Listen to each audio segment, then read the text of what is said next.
Hello students, today in this session we will study the figures of speech of the chapter of the poem The Road Not Taken by Robert Frost.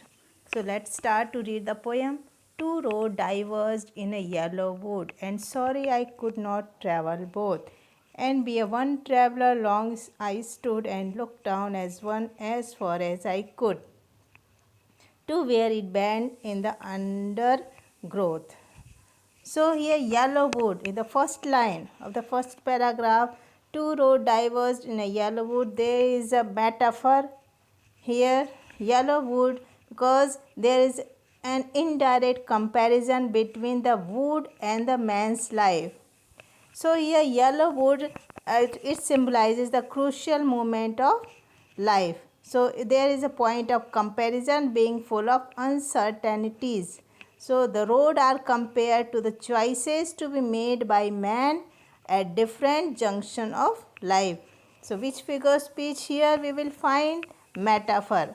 And second one, here roads. Two roads diverged in a wood. So it is metonymy. Road represent the choices of life in the poem.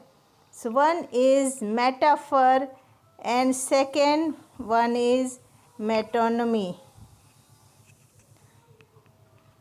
So here we will get metaphor and here metonymy, road.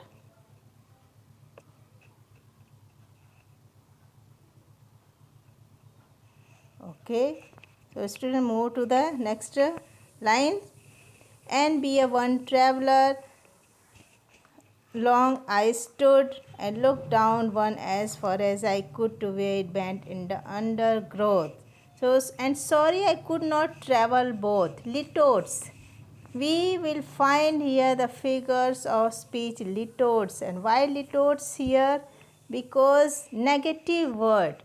The negation could not travel suggests the positive meaning that the poet could travel on only one road. So wherever we find the negative words that had been used by the poet for poetic effect, we will see there is a figure speech litotes. So negative words defines the figure speech litotes. Next one, as be a one traveler long I stood. So here internal rhyme, stood and could. One is there stood and looked down, one as far as I could. So both rhyme with each other. We find there is an internal rhyme. Here could not, litotes, Litotes, litotes, and here I stood and could is internal rhyme. To where it bent in the undergrowth. Personification, because the inanimate road is given the human quality of bending. So still we find here human quality. This bending is a human quality. But here the poet has used the to where it, as you see here, it shows the road. To where this road bent in the undergrowth, in the bushes. So bent is the human quality. So we find here personification.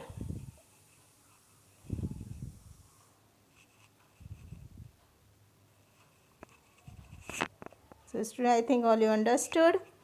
Second paragraph, then took the one other as just as fair and having perhaps the better claim. So here this then took the one the other just as fair as having perhaps the better claim. Personification in the road is given the human quality being fair. So road here just, which thing is just as fair? The road. The poet has described road is just as fair as good choice, and this is for a better claim. The road here is described as a human quality as fair. So here we find the personification. And having perhaps the better claim. And hyperbole, because an overstatement that the road was fair and had a better claim. Here the poetic effect that the poet has used, road is just as fair and for the better claim. So here we find the overstatement that the road was fair and had a better claim, hyperbole. Hyperbole. Next one, move to the next line. But it was grassy and wanted where. Unnecessary use of word grassy and wanted where. Unnecessary use here you can say, see here, grassy and wanted where. Means the road is full of grass but also wanted where. Both words are same, but poet has used the for the poetic effect, use unnecessary word for the poetic effect. So we find here tautology.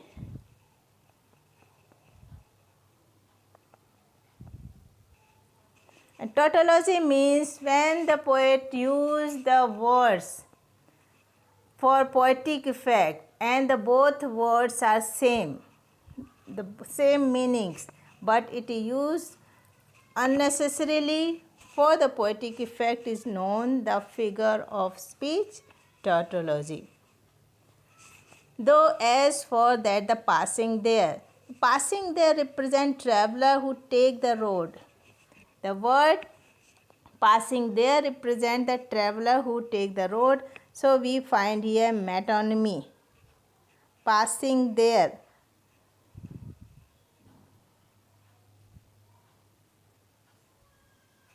Metonymy. Passing there the road. That is this represent the traveler who take the road. Alliteration, there is repetition of the sound of our th in the word though, that and the and there. He is passing there. You can see th, though, that, the and there. We find here the alliteration, the consonant word. Here we are finding the consonant sound in the beginning of the words. So here figure speech alliteration.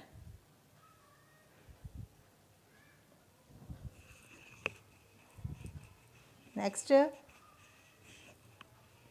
passing there and he had warned them really about the same. So here really about the same, had warned them really about the same, had used by the passerby for the same purpose. Move to the next paragraph. And both that morning equally lay in leaves, no step had trodden black. Here anastrophe, because there is inversion in the construction of the sentence for poetic effect. That both and is coming front, because this is not a proper sentence, and both that morning equally lay. So this is here the figure speech anastrophe.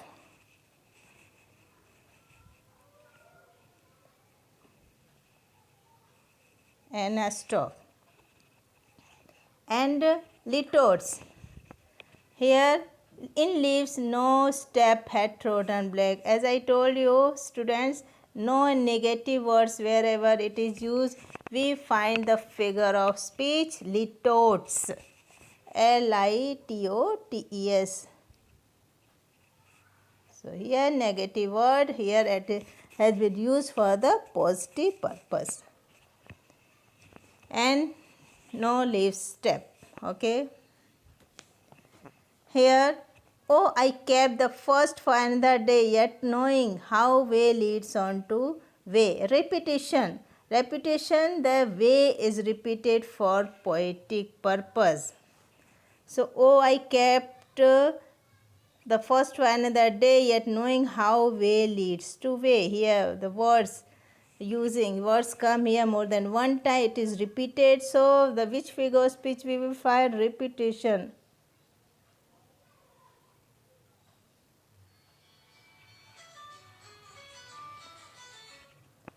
And one thing that here Exclamation. The poet has used exclamatory form to create the poetic effect. Oh, can see here. Oh, this is poet has used the exclamatory form to create a poetic effect. So which figures we will find here? Exclamation.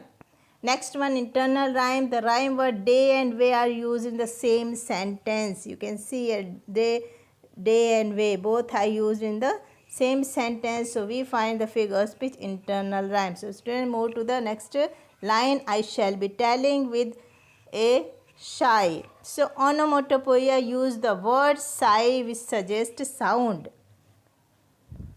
In fourth paragraph, I shall be telling with a sigh. Sigh shows it create a sound effect. So we will find onomatopoeia in this O.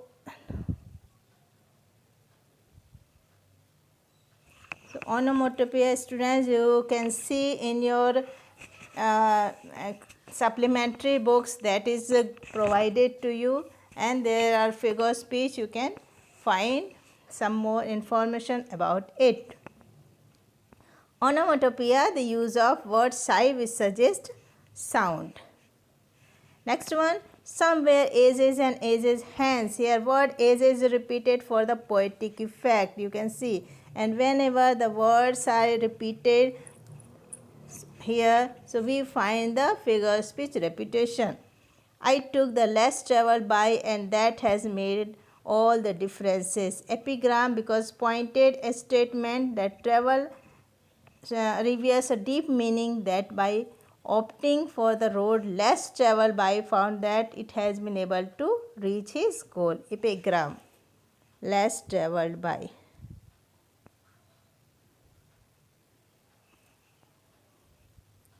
So student, these are the figure of speech. I think all you would have understood.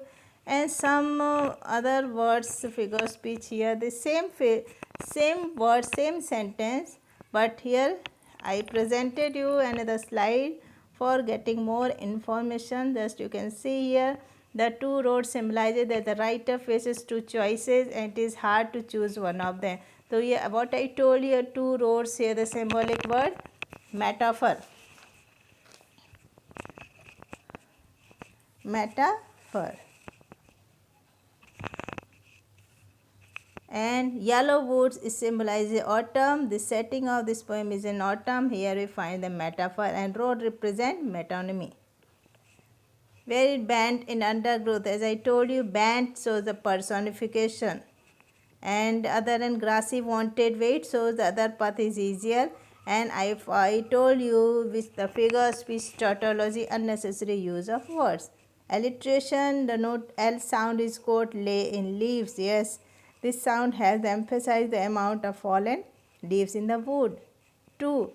W sound is in quite, wanted, and where. So we find here the alliteration. This sound helps to emphasize the smoothness of the fallen leaves in the wood. Assonance. What is assonance here, students? So here it is described. Note 14 various O sound. When O vowel, O is a vowel sound. O vowel in the first stanza in a particular note that the four vowel O in the first line. Two roads diverge in a yellow wood. You can see a road, two O and road, here yellow and wood. You can find in these four words there are O sound is repeated, and whenever the vowel sound is repeated and it is for creating a musical effect, we will find the assonance. So some more other information about the figure speech before you. What is imagery, oxymoron? So these are not in this chapter, in this poem. Personification, I told you, to where it bent in the undergrowth, and metaphor, two road diverge in a yellow wood. Road here is a metonymy, and this yellow wood here is a metaphor. Simile, there is no simile because for simile we find the use as and like words. So here it is not used by the poet. Alliteration, though as far as that the passing the th words repeated, the consonant sound repeated more than one time. So alliteration. Onomatopoeia, that sound effect. It creates the sound effect. I shall be with this sigh words create the sound effect. And hyperbole, then took the other just as fair. Fair and this road is as fair and perhaps better claim.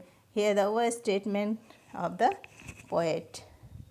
So there are multiple poetic devices used in the Robert Frost poem, The Road Not Taken. In the first line, the poet used assonance. Assonance is the repetition of a vowel sound within a line of poetry. In the first line, as I told you before, it is presented in the eighth line because it was grassy and wanted, where the author uses personification. Personification is the giving of human characteristic to non-human, non-living things. In this line, the wanted, where it is a personification. A path cannot want, only human can want. This qualifies as personification. Okay. The poem is a whole is a metaphor. I told you this yellow wood is a metaphor. It is a symbolic word, symbolic of symbol of crucial moment of life. A metaphor is a figure of speech in which a word or phrase is applied to a person, idea or object to which it is not literally applicable. Next one, the poet is therefore comparing the path of life and the choices one must make when reaching the crossroads. This poem speaks the actual choice in life, as roads one must choose to take. Metaphorically, the roads simply represent the choices in life. So students, I think all you understood this poem's figure speech. For some more information about the figure speech, I will send another material for you. So thank you. Keep learning.